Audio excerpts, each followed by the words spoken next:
I will be guiding you through on how to go to the previous page, as in move to the previous page. It's very simple. It's just a matter of one click.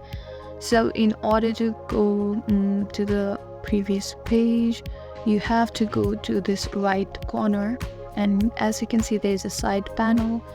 Usually there is this arrow of up and down like this. Simply tap into the icon that is like upwards, that says go to previous page. So this is specifically to go to previous page. Tap in there and it will lead you to the previous page, just like this.